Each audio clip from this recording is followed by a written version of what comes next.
question a lot from people who are interested in starting their own rescue or who are just curious about what goes into running a rescue. So today I'm going to give you guys a sneak peek of some of the things that I do every single day at the rescue. Stay tuned to learn more, and remember to hit that subscribe button.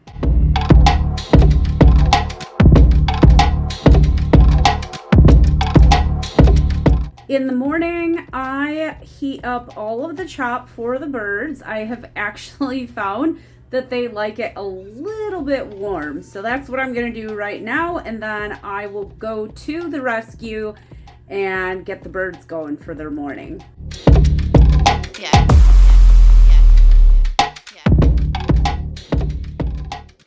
All right, the chop is all ready to go. Let's go wake up some birds.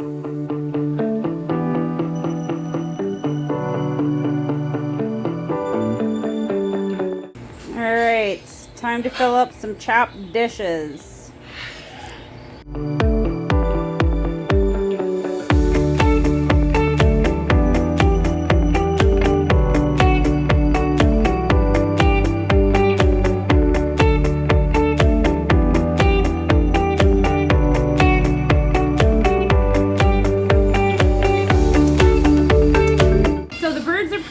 Right now, so I am going to go ahead and distribute all of the chop, get them quieted down, and then I'm going to get them in water.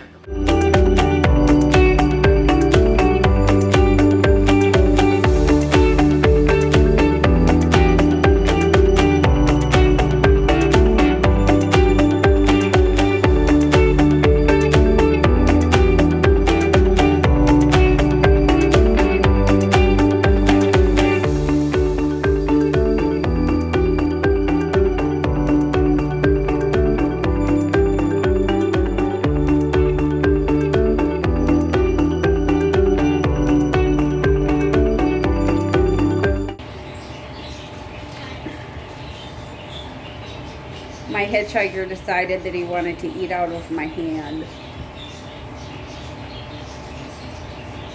Now that I have everybody settled in with their chop, it is time to do water for the birds.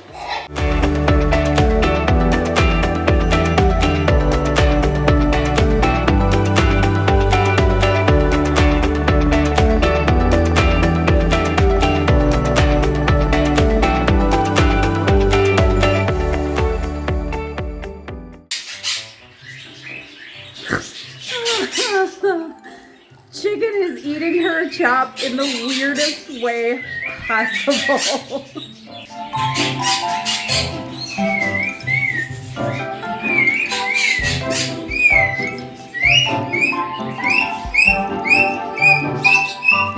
In the mornings, I typically do not have enough time to distribute greens to all of the reptiles. But one of the things that I do is make sure that greens are available. So if I can cut them up, I can.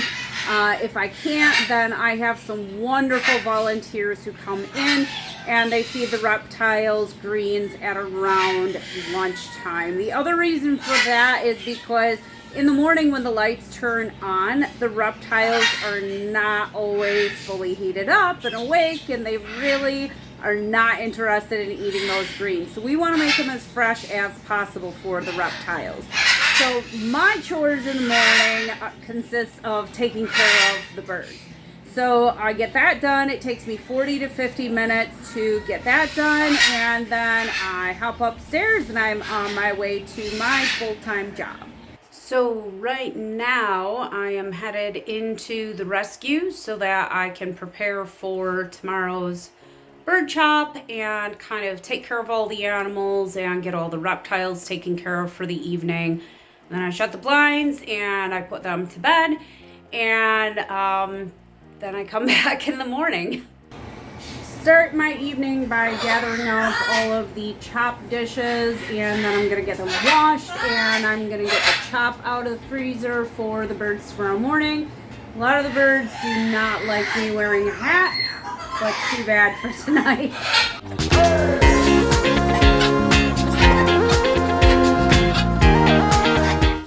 So I'm gonna get all these washed up and get them ready for chop tomorrow morning.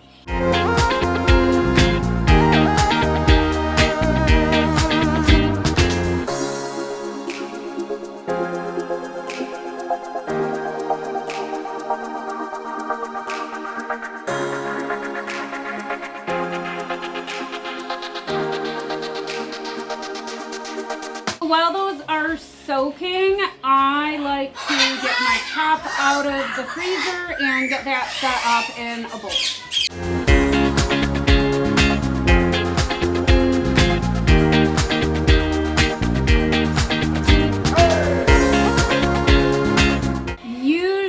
To make my life easy in the morning, when I am done washing all of these chop dishes, I actually stage them on a cart so that it's easy to distribute all of the chop in the morning and take care of the birds.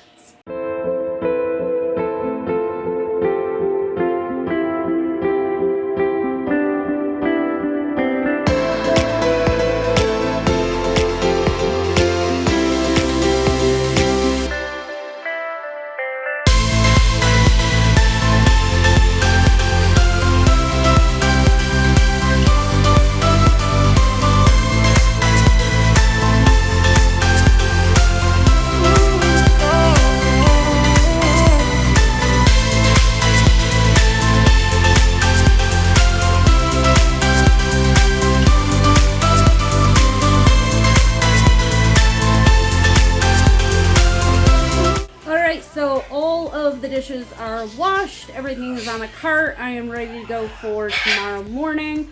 I'm going to take the chop with me so that it can thaw out because I have a lot of birds that I feed, so there's a lot of chop.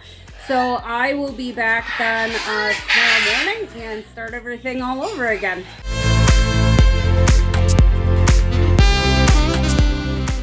I review a lot of applications. We get applications coming in all the time for birds and reptiles. So I review the applications and make sure that the person, one, has done the research, and then two, that we can fill in any educational gaps and get this person set up for the bird or reptile of their choice and place an animal in a forever home. So it looks like I have 10 applications to review today.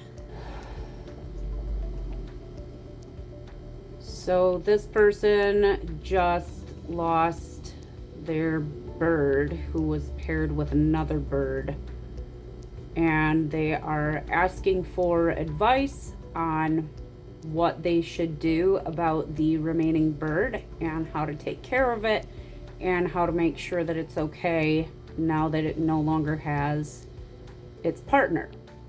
And that is something else that I do here at the rescue. I answer a lot of messages and help people in whatever way they need help. If you're thinking about starting your own nonprofit for rescuing animals, whether that is birds or reptiles, dogs, cats, or anything else out there, you should know that there is a lot of paperwork involved. You have to be incorporated before you can apply for your 501c3 nonprofit license. And all of that costs money.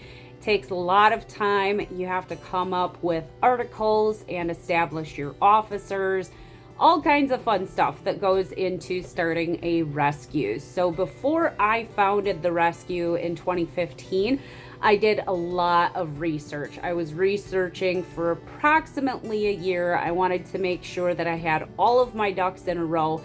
I was also collaborating with a lot of people on rescuing birds and reptiles. I was taking a look at kind of what they do and looking at what I wanted to do differently for a rescue. And I think it's working so far. We are always looking for donations, funding, sponsorships, so that we can keep continuing to grow the rescue. Right now, I can tell you, in the current building that we are in, when we moved into the space, we thought, oh my gosh, this is so much space. We're going to be able to do so much. And 3 years later, and we are quickly outgrowing this space. So constantly, you're looking for donations, fundraising, sponsorship. You're looking to do anything to get those dollars to keep your nonprofit going. It is expensive. There is not a lot of money in rescue. You do it because you have a passion for rescuing. That's why I founded the rescue.